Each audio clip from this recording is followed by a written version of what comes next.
So, what are some near-term catalysts that investors should be keeping an eye on?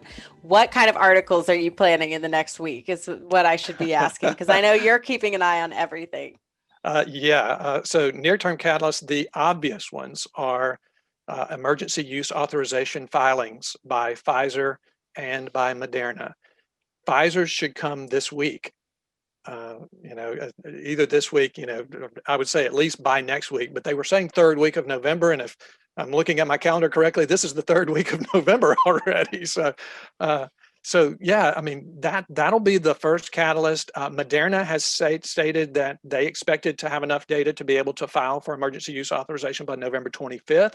So that's coming up very quickly. So those will be the two big things.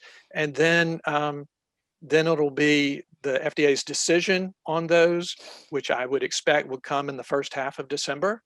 And then we would start to see the first wave of vaccines come out and become available to, I think, at least initially, to first responders and healthcare workers who are at great risk. The other things to watch are just some of the other developments. You've got AstraZeneca expects to report their late stage study results before the end of this year. Johnson & Johnson shouldn't be too far after that. Novavax expects to announce results from their UK study early next year. They hope to begin their late stage US study this month. And so there's just a lot of big potential catalysts to keep your eyes on. Definitely, definitely.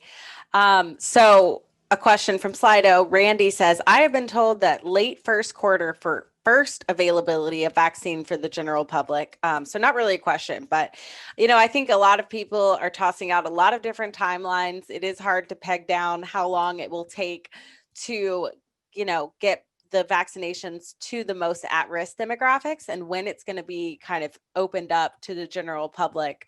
Keith, any other thoughts on timeline there? Yeah, I mean, I think that's a good guesstimate on the timeline. I mean, we don't know for sure. A lot of it will depend on working out any kinks in the distribution and logistical processes for these vaccines. But I think late first quarter is doable. It could slip some into early second quarter. I think we could probably safely say that by spring of 2021 that vaccines will be widely available to Americans. And that's honestly, if we step back and look at it, that's great news considering it usually takes years for a vaccine to be developed and become available. And we will have very likely have vaccines available to the wide majority of Americans in just a little over a year after the pandemic was declared. And that is phenomenal.